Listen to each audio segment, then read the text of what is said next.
Welcome everybody to another edition of Dan's Grand Valley Railroad. This week I'm going to do a couple of updates on the layout itself, and then a couple updates on some of the projects I'm working on. I'm sort of gaining some focus on what my channel is all about, and basically as I've said in the description on a couple of my videos, it's about all the different things that you can do with smaller layouts. I know a lot of folks have channels where they've got really big layouts that take up a room or a giant shed or a couple of rooms in their houses. But this is a 4x8 layout, a little bit bigger. I've got about a foot added on, as you know, for my yard. But my channel focuses on basically all the different things and aspects and projects and side projects and everything that you can get into with a smaller layout. Kind of focusing on that, and that you don't have to have a great big layout to have fun.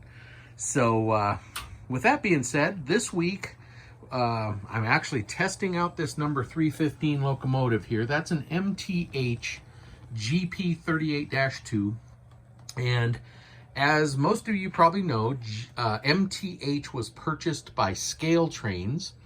I bought this this locomotive, this number 315, not even a year ago. I think it would have been a year ago.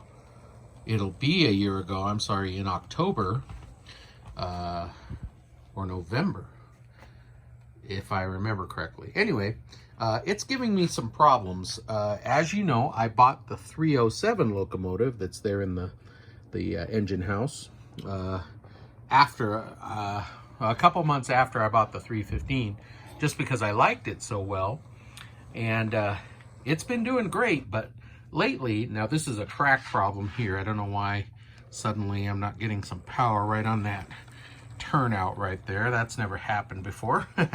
I just cleaned it with a Bright Boy, but it's still giving me some trouble, so I got to figure out what that's about. But I'll put up a video right here of how this this locomotive's been acting. It's been surging. I've got the sound turned off right now, and I'm just sort of testing it out. But it'll get a load on it, and it'll be coming up this grade right here, and it'll start doing this. And then it'll start to shimmy and shake and act crazy. And then when it gets a little further on, it'll be okay. So I think this video, we're going to do some locomotive surgery and take that apart. There's some crazy stuff you have to do to get the shells off of these things, these MTH locos. And I'm a little bit afraid I'm going to break something, but I was sent a nice tutorial by tvtoms, one of my subscribers, and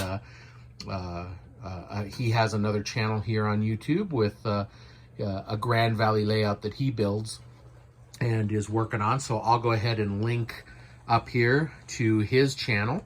Please go over there, like and subscribe, and check out his videos, and give him a thumbs up and support him. Super cool guy. Anyway, he sent me a tutorial on somebody did on how to get into these locomotives. So we're going to be trying that this week and seeing if I can do it without breaking things. Let's see if I can make that turn out. There, it made it. Look at that. Didn't even slow down. But we'll see if we can get into it. I have a suspicion that it might be a mechanical issue more than a decoder board. I'm thinking it could be some of that material that I used for the Halloween spider webs that we did for the Halloween ride. That was the locomotive I used. I wonder if I didn't get some of it wrapped around in there, and some problems with that. So I want to get in there and see. I also put some dry lubricant in it a few weeks ago, and that helped the noise that I was getting in reverse. But that could be something that's happening too. I got too much lubrication in there. So that's what we're going to work on today, plus a couple of different updates. So let's get to it. All right, one of the things I did was on this turnout right here, which is near the engine house and the first tunnel, is I took out the snap switch that we had like this here, and it was actually over on this side. You can take these Atlas snap switches and you can remove this little part that goes back and forth, and if you do it right, you can remove the tabs and get it out of there. Well, yeah, it stopped that time. Come on now, what do we got going on here? You can remove it and turn it around so that you can have the control tab over on the other side. And so that's what I needed to do to be able to put the ground throw, because I didn't have enough room here without cutting into the mountain. I did have to cut into this here, and the white part that you're seeing is a piece of styrofoam that I painted to look like a concrete slab, and then I just added some turf and some rock and stuff, and sort of detailed it out that way. Now you can see I'm missing the ballast there where I took out the switch, so I'm going to be putting a little bit of ballast in there and getting that covered up and looking a little better. And so that's one of the little things that I did there. Wanted a more positive switch. This one was worn out. It used to be, no, I'm not sure if it was a, I don't think I had it wired. It was just a manual switch, but it was worn out, and I didn't like how I had a lot of derailments and things there just because it was so loose. So having the ground throw, much better. Here's the locomotive doing its little surging thing, as you can see. Okay, now it straightens out, but I kicked it up to a higher speed and it started surging right away. So I don't know what that is. I failed to mention that, there it goes, it's surging. No noise whatsoever. Emailed MTH, tried to get a PO number for a return because it is under warranty. Got no response at all, so that's a little disappointing from MTH Trains, that they've been purchased by Scale Trains and nobody seems to be monitoring their service requirements. So I did also email Scale Trains and ask what's going on with the MTH line, and I've not yet gotten a response. So keep that in mind if you guys are thinking about buying an MTH locomotive or anything from Scale Trains. I'm not real happy with their customer service at this point, to the point where I'm going to take the locomotive apart myself and see if I can fix it. But you can see how it's surging here. Then it straightens out, runs okay. Just sort of has a mind of its own. I'm not sure what that is. Here it goes.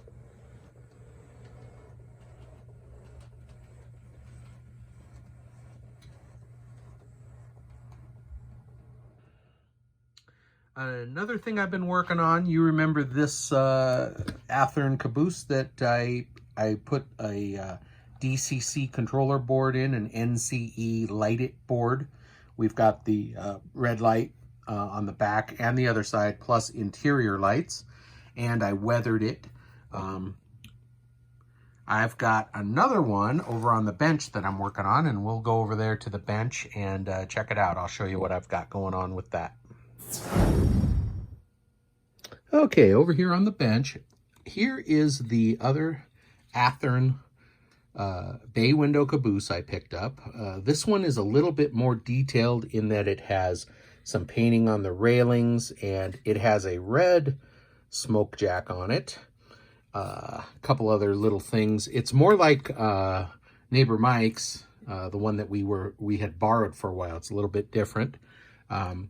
But so what I did was I got this on eBay, and one thing I didn't pay enough attention to when I bought it, I had put an offer in on it, and I forgot that when you make an offer, if they accept it, you have to take the deal. And I just kind of arbitrarily made an offer, and I didn't notice that it didn't have window glass in it. So I ended up buying some.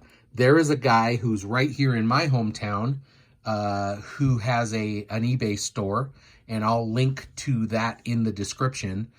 So you can go check out Daniel's eBay store. He's got lots of Athearn parts. I had purchased from him before, and so has Robert Flying Crow. So I contacted him, and he got me a window set that I went ahead and glued in. So that was nice to get the window glass in there. And then I had not noticed also that one of the railings was missing. So these are so fragile. This little railing here on the other side was just plain missing. So I made one out of some little metal material that I had, and I drilled with my micro drills into that area there and down in the chassis there, and put that in, and then painted it flat red. They also required some gluing there on the edges because they were loose and broken. So I did that. I've already added, as you can see, the trucks with the power pickup. The wires are coming through. I drilled the hole already. That's ready to go. These are the trucks I used, if you remember from the last project. These are KD number 590s, Bettendorf electrical pickup trucks. And there's a set here, but these are on here and loaded and ready to go. I see I've got something going on here with this. See how this is? It's just, these are, I hate these. You just touch them and they break. Drives me insane. So I'm gonna have to either glue this again or use epoxy or make another metal one for this side, because this is just ridiculous. But I painted the chain on there, and got some nice flat red paint for it. I think I'm gonna take that off altogether and make a metal one like I did on here. It's so much more sturdy. So got that going. And then as you remember, I decided to use the micro LEDs for this kit here, and these are the wired LED. These are the red, these are the green ones. I've got red ones as well. This locomotive, or I'm sorry, this caboose is only going to have red lights, and rather than the 3mm larger light that I used on the other caboose, as you can see here, if I can get the light just right, that's the micro light. It's about the size of a match head, and I've got it glued in already. Let me zoom in here. You can see I've got it glued in with the wires coming out. I got one on each side. So there you can see it a little better. I think that's going to be a little more realistic in terms of scale for this project. It's going to look pretty nice. So got those ready to go. And then I've also got, this is the NCE Light It board. I went ahead and soldered together the super capacitors that I'm going with the NCE super caps for this project. I got a package of 6 of them, and I've got 4 left. So here's these 2. They're ready to get soldered onto the board. And then I'm ready to install, well, solder on the power leads from the trucks, go ahead and wire up the LEDs, and then install it, and we're lighted. So that's where I am with the caboose project. As you can see, I got number 315 over here. I'm going to have to take it apart and see what's going on with it. I'm pretty disappointed with it. It's giving me trouble like that, and I'm hoping it's just something like some gooped up gear or some of that material that's wrapped around an axle or something like that. But anyway, I'm going to go ahead and get that ballast on the track, and then I'm going to take apart the locomotive. I don't think I'm going to document that step by step. It's a little bit too intricate of a job where I'm going to need my full attention so that I don't break something. But I will update along the way and see how it comes out. All right, I did a little bit of ballasting right there, kind of cleaned that area up a little bit. Moved it away from the mountain over there, the little berm. Moved it this way and got some glue on there and ballasted. So now I'm just going to let it all dry, and then I'll put a little bit of turf and some details along here just so it doesn't stand out quite so much. But so that little project's done, and now I'll move on to working on the locomotive. All right, so I've discovered I could take the truck covers off here with just a quick little snap, and that got me right into where all the gears are and everything. And you can see it's quite wet in here. I think we got a little bit too much lubrication. And then these side covers slide right out if you're real careful. They've got wires connected to them down there, you can see. But I think everything I need to get to at this point is right inside the trucks here. So I'm going to take each part out and clean it all up, reassemble it with just a spot of white grease. Let's see what I've got here. White grease for such a thing here, and get that back together. Get everything cleaned up so it's not all goopy like that. And hopefully that'll be part of my problem. Same thing up here. I've discovered and decided I didn't really need to take the shell off at this point. So I'll get that stuff cleaned up and we'll test it out and see if that helps. If not, I may still have to take the shell off and get to the motor. But I think if that's the case, then it's probably not something I can fix if it's something to do with the motor. Okay, so I've got it back together. I took the wheels out. Like I said, I cleaned everything up, and I even cleaned the wheels themselves with my Bright Boy. Just was easier having them in hand to be able to just kind of, move them along and clean them up. So I've got the wheels cleaned up real well, and I've got all the extra goop and grease that was there. So now I'm going to take it over to the track and try it out. And if it still does it, then obviously I've got something going on inside with the motor. And that might be a bigger problem, but I'm kind of hopeful that it's going to straighten up and fly right now. So let's go check it out.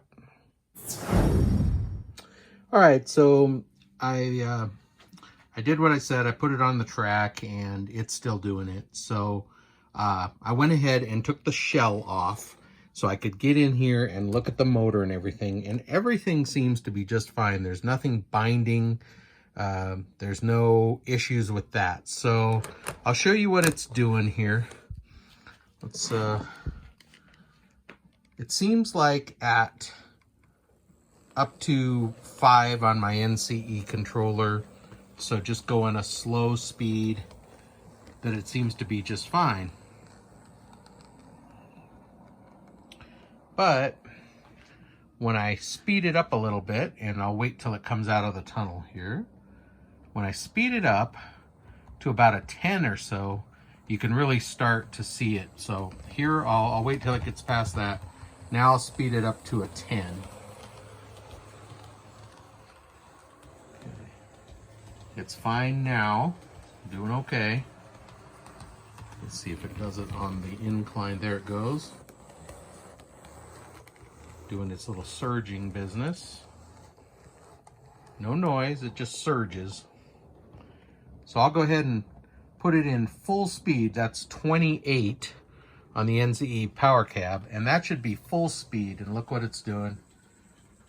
It's just sort of shaking, then it suddenly lets go. It's definitely not going full speed. Surging.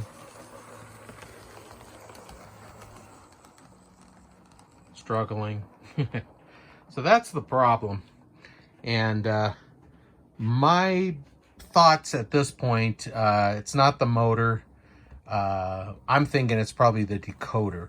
So the next step, I'm going to stop it here, and I'm going to take everything else off of my track, and I'm going to reset the decoder. So I'll do a 8 on the CV8. That'll reset it, and we'll see if that helps at all. And If not, I'm thinking I might replace, you know, see if I can order a decoder and just replace that. But I'm thinking there's definitely something wrong here with that. I don't think it's mechanical. Okay, I just reprogrammed CD8 to the value of 8, so now it's Loco number 3. Let me turn down the sounds. We don't need to have all that sound. Okay, so let's try it here. Forward, that's number 5, so that's the slow. Number 5 seems to be okay. That's what it was doing before. So let's, when it starts to get through the tunnel, I'll increase it up to 10 on my throttle.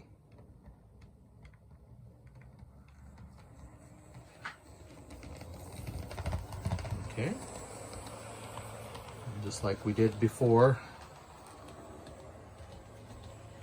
Seems to be okay. Now this is where it started to have trouble. Of course, the track is clean, wheels are clean. There it goes, doing its thing. All right, well, other than a bad decoder, I have no idea what's going on with this thing. I know the tracks are clean. This Locomotive 307 works just fine. My Broadway Limited works just fine. So why this thing is doing this, I have no idea. If any of you have an idea, please let me know.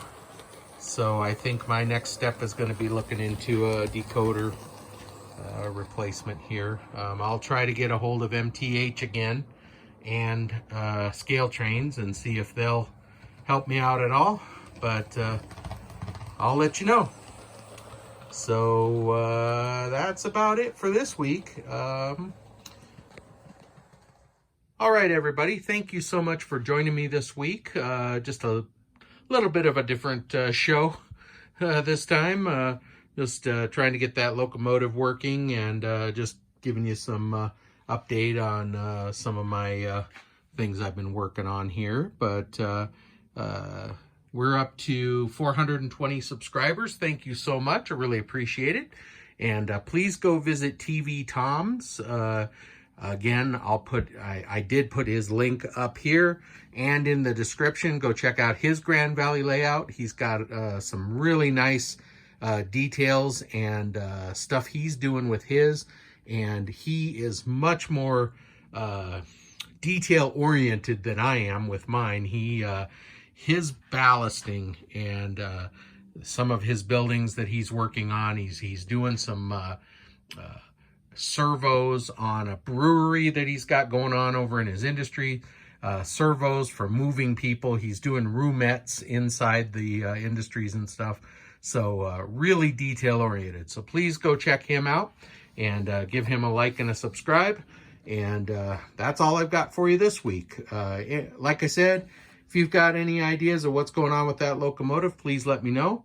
I'm going to look into getting a hold of MTH or Scale Trains and see if they'll take care of me for warranty service. Otherwise, I'm going to have to see about ordering a new decoder. I think that's what the problem is. But all right, everybody, thank you so much for joining me, and we will see you next update. Take care.